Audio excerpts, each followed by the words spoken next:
Welcome to Beyond Bite Wings, the business side of dentistry, brought to you by Edwards & Associates PC. Join us as we discuss how to build your dental practice, optimize your income, and plan for your future.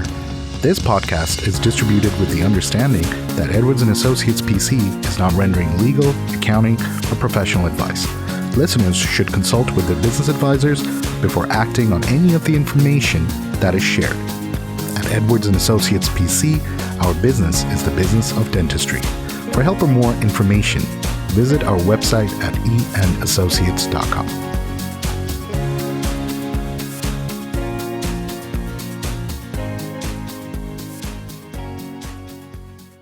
Hello and welcome to another episode of Beyond Bite Wings. In today's episode, we have a very special guest. Her name is Erin. Hello. And she's also our podcast director.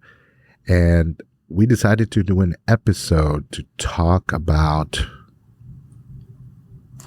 Is it still worth buying a practice? We were Right. talking about topics and you brought up you had a lot of clients calling just about burnout, That's right. about starting up, and it's a lot of work nowadays where right. there's a lot of other opportunities. So we thought it'd be a good time to chat about, is it worth it still? And I realized I had a completely different take 10 years ago. Yeah. Somebody came up to me and asked me the same question.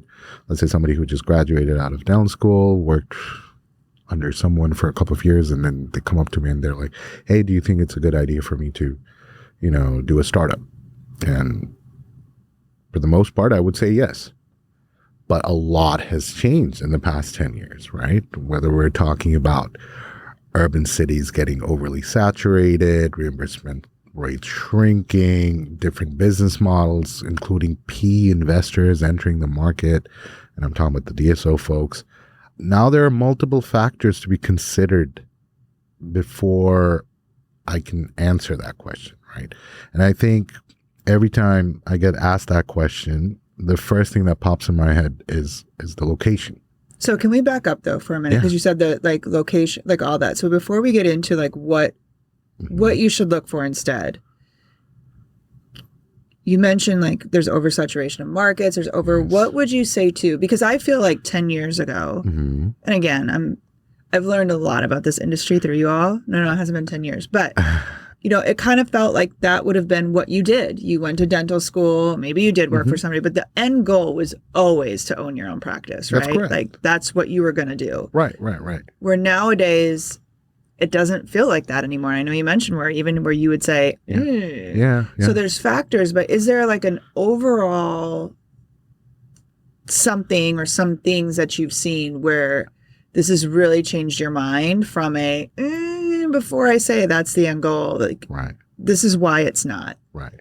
So it's not so much about, I don't want people to own their own practices. It's mostly with startup practices. Yeah. Because if you're thinking about, let's say, buying an existing practice that already has a good patient base, has a good culture that you can assimilate yourself with, you like the business model, and you truly think you can bring something to that practice, and even with the shift of maybe losing a few patients here and there, you're still going to be profitable enough to where you can take care of your team members, you can take care of yourself, and feel good about, doing what you're doing.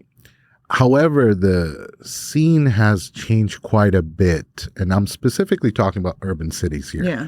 Populated urban cities where you see quite a bit of saturation of dentistries. Literally, like every corner, there's like 2 or 3 of them. In markets like that, if somebody comes up to me and asks, hey, Ash, I'm thinking about opening up a startup in, let's say, Frisco, Texas, it's not going to be an easy yes. Yeah. I'm going to have a lot of questions for this person before I can even answer that.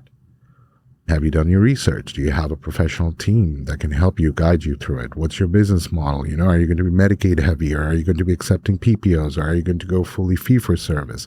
Do you know who your competitors are? What are they? Are they all GPs, or do you have some specialists there? How long have they been there? The demographics, the kind of people that are there. Are you mostly thinking of looking at opening up a practice near residential areas, or, in a more commercial area? Because all of those factors will play a big part in that decision because nothing has been tried out yet. See, the big difference between an existing practice and a startup is that that existing practice wears what I call battle scars. But a startup is just entering the battlefield. And what we do as your consultants, we try to tell you what kind of armor you need to wear before you enter that battlefield. And at the same time, like if it's even worth going into battle. So going back to that question, yeah, a lot of factors have changed. I mean, I know we talked about employment before too, where you're going up against DSOs now, where they have a ton of things that they can offer someone. They have a lot of tools and resources. They have their biggest asset would be the economies of scale, right? So because they have so many, and I'm talking about a decent sized DSO. Yeah. They have so many dental practices that they get all the best deals, right? They can do bulk purchases from the supply vendors. They can get the best insurance rates to offer to their employee benefits. And they definitely capitalize on that. Now, you have to also understand that most DSOs are in the business of making profit. The higher that bottom line, the better DSO they are, right? So they're always trying to find ways where they can reduce expenses, right, and increase top line revenue. And again, from a business standpoint, that's awesome. That is how it should be. The tricky thing about this whole thing is that when we're talking about a startup and we're talking about, let's say, a dentist, see, a dentist is not necessarily bred to be a business person. Right. In fact, there's only a handful of dental schools out there that even offer business classes. So crazy. So they are bred with the thinking that we need to put our patients' needs first, that I'm a clinician first. I need to take care of them. I need to make sure they're taken care of. They leave with their expectations met, or, you know, if they came in with some pain, like that pain has been managed for them. And then what happens is, you know, they work under someone, let's say, for 2 years, and the ultimate dream is to have their own practice. They're like, okay, you know what? I have some experience under my belt. I'm a dentist. Let's pull the trigger and let's look into getting a practice and let me become a practice owner. And then all of a sudden they enter this world where now, even though those values are still there, but they're also being forced to think like a business person. So think of those DSO folks where top line revenue needs to be considered, how to reduce expenses so the bottom line is sufficient for the owner to feel like this was a worthwhile move, right? Moving from being an associate to a practice owner. And at the same time, they need to feel like they're making a difference. Mm-hmm. And that's the tough part.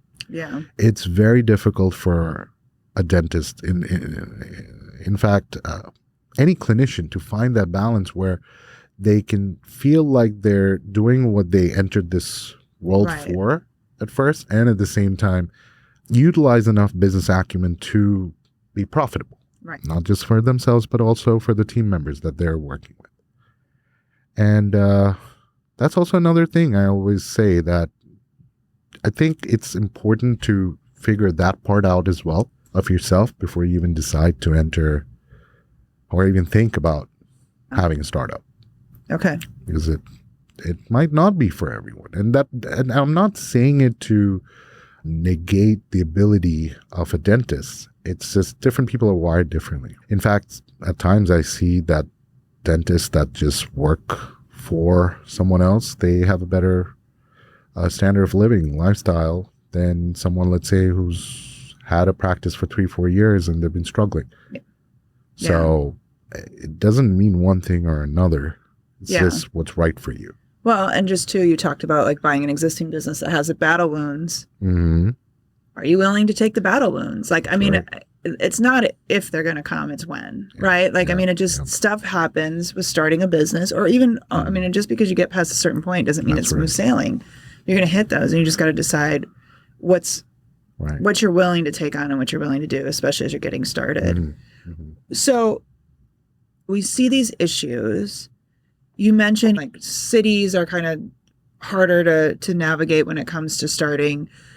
Where does it make sense to still start a practice? Where are there certain like metropolitan areas? Well, I think we need to also consider two things.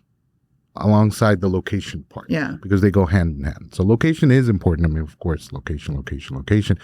And oftentimes you'll notice that most people will try to pick a location that's close to their home, because the traditional trajectory is I'll buy a house first and then try to find a practice near wherever I have my house. Yeah.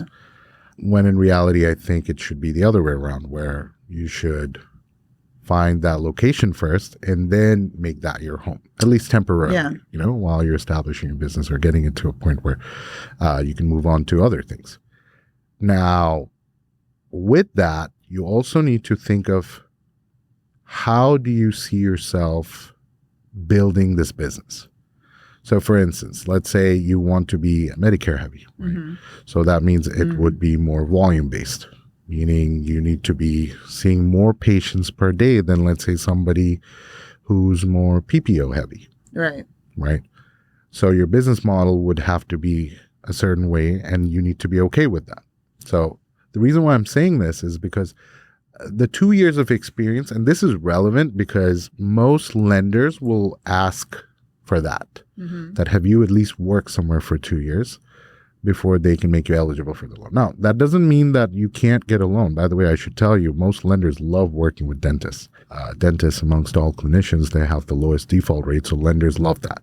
So they want to give you their money.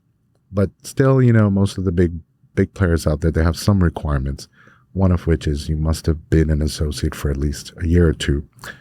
And then your production needs to be a certain amount for them to feel confident that this business venture you're going to go into is going to be profitable. So those 2 years, if you've worked under a DSO, either you have liked that volume heavy workload and you want to adopt a similar business model into your practice. Yeah.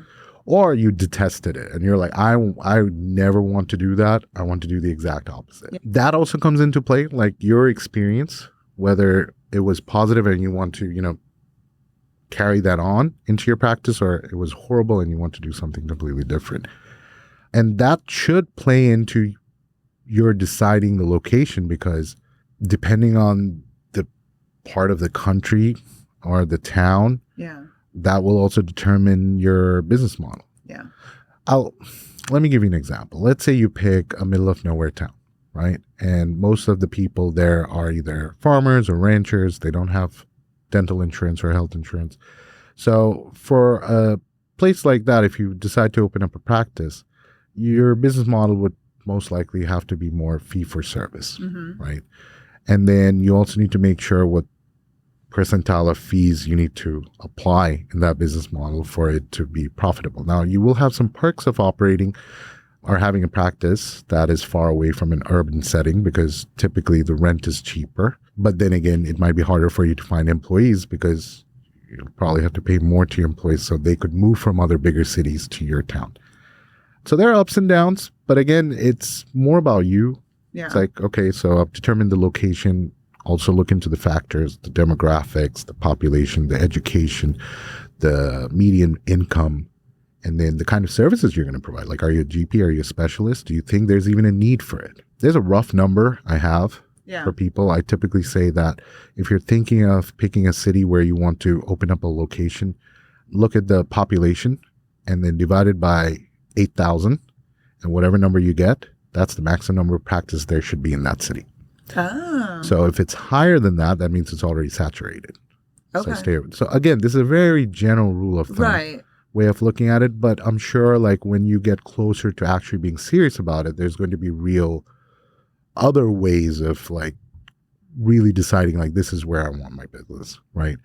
But this is just a rough way. Let's say if you're just Googling for different locations, it's like, how do I know if this is the city I should pick where I'm going to have my startup? So we talked about buying, since right now it may not, the startup in some of these places. Is that the answer? Are there other answers to, I still want to own my own practice, but starting up is a lot right now? Yeah, because typically it's cheaper to have a startup. If you are thinking of buying an existing practice, your initial investment would be 2x, 3x, depending on the location. But there's almost that certainty that you will have net positive income, right? So that works to your advantage. But then you have the downside, which is you have to adopt someone else's culture. Yeah. right? So what if you're acquiring a practice that was run by a dentist that's about to retire? So he's been running the practice for 40 years the exact same way. Maybe he's had employees there that's been working for at least 10 years or 20 years. And then you come in, you're younger, you've learned all these new procedures with newer technology, and you walk in and the first thing you do is you bring in all these machines, right? You're like, oh, I'm going to implement all the newest, latest gadgets and gizmos. But then your team members are not on the same page as you. So then you have to find that nice balance of like, okay, even though I want to have this way of doing the business, I need to also consider whether it's something my entire team can be on board with. And that might be the challenge you'll face when you buy an existing practice. Whereas a startup, it's all on you. If that's how you want to start it, that's how you start it. Yeah. And you're not going to face that problem there. We talk about the DSOs, which it's, a very popular thing now. When you're trying to buy a business, do you find that, we talked about hiring, a lot of the times the DSOs are more attractive because they're offering benefits and they're offering all this kind of stuff. That's right. Do you find when it comes to selling a practice that the DSOs are harder or easier to go up against or are they offering like super attractive packages where if I'm selling, I'm more likely to go with the DSO than just a general person trying to start a practice? On the surface, if you ever ask a DSO within 2 minutes, hey, how much do you think my practice is worth? They're going to give you some X, right? Yeah. 5X, 6X, 7X. And then you're just literally looking at your EBITDA and going, like, oh my goodness, this is way more than what an independent buyer would give me. And you just think DSOs are the best way to go. But then when you actually get into it, you just realize how creative they can get with their offer. And almost always, they're never going to give you the full amount up front. They're probably going to give you, I don't know, between 50, 60, 70, rarely 80% of what they have agreed upon. And the remainder over a certain period of time. Quite often, you're going to notice DSOs will have interested sellers stay on even after the sale for at least 3 to 5 years. And then the remaining balance is paid out to you in increments, as long as you can maintain that first set EBITDA amount. That's like saying, okay, you said your EBITDA is this. Well, for the next 3-5 years, as you stay on board, we need to make sure your EBITDA is at that level, and then we'll continue to pay that. And now some DSOs will also offer something called growth notes, where if your EBITDA exceeds what the initial amount was, they will actually pay you a little more on the excess. So just so it's fair on both sides. Now, the reason why I'm expanding on this a little bit is because that might seem attractive to some demographics of sellers, but not to all. Let's say you're at an age of retiring very quickly and you just want out. This might not be the best way to go about it. But let's say you're about 4 or 5 years away from retirement and you still want to practice dentistry. This might be more for you. And then let's say we're talking about a younger dentist, right? And the younger dentist is like, well, I still have, 35, 40 years of working years left. Do I stick it out here for the next 3-5 years and help it grow or keep it to where it is for someone else? Or do I sell it to an independent buyer at a price where I can cash out right now and invest it somewhere else? Am I capable of that compounded growth myself? And if I am, why shouldn't I benefit from it? Yeah. Why am I having to share it? All these factors come into play whenever we're thinking of selling to a DSO. And I think they've been around enough where I feel like most people get that now. That initial like, oh my goodness, DSOs are the best thing that could have happened. I don't think most dentists think like that anymore. I mean, they're still there. They're still lucrative and attractive. And there's definitely a group of people that will want to work with DSOs because they are the right fit for them. And DSOs, their business models are the right fit for even the potential sellers. But that charm that everyone's going to sell to a DSO, I don't think that's quite there anymore. Okay. You also mentioned before we started recording about opportunities where maybe you can get in on an equity stake of a company you're working for. So that could be another option for you if you're not ready to start up or quite buy, but there'd be another opportunity for you to have some ownership. Yeah, I think I remember we were talking about how to incentivize associates, right? Yeah. It's like, let's say you're a business owner and you're not just a great clinician, you're also a great business owner. You've been blessed to actually grow your enterprise from one location to, let's say, several locations. And you're being able to produce at the level at which you're producing because you have all these amazing team members that you work with, that work with you. And you want to make sure that just the way they're taking care of you, you want to take care of them. Yeah. And the best way to show that sometimes is to have them be in the mix of it by offering some kind of an equity package. And that will vary from person to person. But from the talks that I've had with a few of my clients, they are on board with that. In fact, they think that's how it should be. That, it should be a two-way street. Like if they're going to go above and beyond, they need to know that it's towards something. And I shouldn't be the only benefactor of that it's going to be shared. And that's when sometimes certain models will include some kind of sweat equity package where they'll bring in an associate, they'll work for some time, whether it's 2 years, 3 years, prove their worth or show that they're capable of taking the practice to the next level. And that's when the existing owner may talk about some kind of an equity, whether it's sweat or even like paying in, but it's through a promissory note. Like they'll finance it themselves. So whatever works, but it's typically designed in a way where it will benefit the person who's been working there for some time and who has helped the practice get to the state which it is. I would say, though, that's not as common. And if you do find a business owner that you're working with or another, dentist owner that thinks like that, then that's the kind of culture you want to stay in, right? Where they think like that. But going back to the American dream, right, of a dental student, where it was like, oh, I'm going to go to dental school after I graduate. I'll work for someone a couple of years, kind of learn not just the clinical side, but the management side, how to pull reports, how to look at production reports, and then how to make assessments. And then I'm going to do my own thing.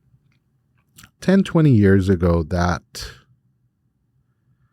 worked quite well, right? You didn't see as many dentists. And then even the people you were competing against were on the same level as you, so to speak. So in other words, let's say, you graduated from a dental school where they taught you nothing, which again, till today, most of them don't, about running a business. But you see that all the other 10 people are exactly in the same boat, but you guys are kind of learning it together. Yeah. Like, okay, how do I get there? And that's why this whole notion of like, oh, I'm going to own 5, 10 dentistries one day, that was not the thing back then. It was like, I'm going to have one and I'm going to take it to that level one day. Just make it better and better and better. These days, you mentioned DSOs, you're competing with PE folks, you're competing with so many different things, saturation, and then again, going into, let's say you're in a 20-mile radius city that has 60 dental practices.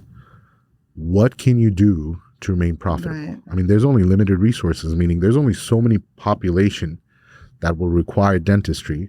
How do you make sure you get the bulk of it so you remain profitable? But keeping in mind that someone's going to be a loser. Some of them will be a loser. What if it's you?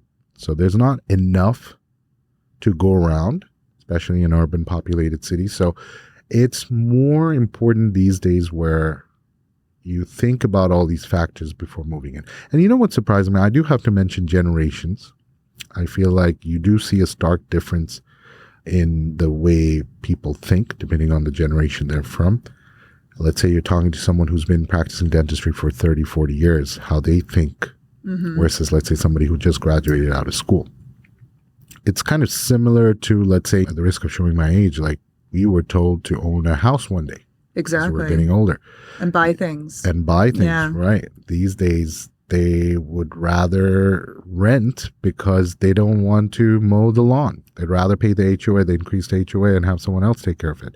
It's just different. It's experiences more than, things. I think so, yeah. And I think convenience is also a huge factor for them. So keeping those things in mind, I think it is going to be very different depending on who you're talking to. But there's clearly a shift. Yeah. And I feel like even when I'm advising people, keeping those shifts in mind, I have to change what I say and how I look at things. And then, of course, the inclusion of more and more factors can alter that. Yeah. Yeah. Well, I think it's a great topic. I think it's just like you said, there's a shift happening. It's interesting from a perspective of what's important, but also really good things to consider. And maybe you got to take a left or right turn, but understanding what direction that is to ultimately get to that dream that you have. But also, I like the perspective of being very realistic and understanding what kind of practice you want. It's not just a black and white thing. There's a lot of different ways to go about it. So I think an important topic for everyone. It's business ownership it's worth it. I mean, it's great, but it's not for everyone. So, there's other options out there if you still want to practice, and make good money, have a great life. Yeah. Right. Yeah. And just find more balance. So, And just because your dad, who was also a dentist, told you that should be your goal because that was my goal. Yeah. Doesn't have to be the case anymore. Yep. Because you live in a different time and things work differently now. Things cost more now. Yep. So look at all the options. Think of yourself, how you are as a person, how you want to grow, and what kind of challenges you're willing to face. Because one other thing I don't think we touched upon, but burnout's a huge thing these days, and more so amongst our fellow dentists. So yes, it is a competitive world and a lot of factors have to be considered, but as long as a balance can be maintained, I think we can do a much better job at reducing the number of burnouts because, it doesn't matter how strong of your contract is for an exit clause. Sometimes certain factors, let's say if you're financing your business venture, and you want to call quits in a couple of years, but you still have 3 years left on that note. And what if your business isn't equity-wise to a point where it could pay off your remaining debt? You might be stuck. Yeah. Till your debt reduces to a point where when you sell it, you can pay it off. So even when you go in to a business, you need to think of that. Like, okay, what if I want to call it quits? Can I do it immediately or is it going to take me some time? Yeah. So those factors also need to be considered, not just what do I need to start this, but also the exit clauses. Right. Awesome. All right. Well, thank you very much. Sure. Anytime. Thank you, Erin, for being on the episode and asking all these questions. And again, it's always a pleasure. Yes, absolutely. Thanks for listening today. Be sure to subscribe to Beyond by Wings on your favorite podcast platform. For more information, you can follow us on Facebook, Twitter, and LinkedIn, or reach out to us on our website. You can also shoot us an email at info@eandassociates.com.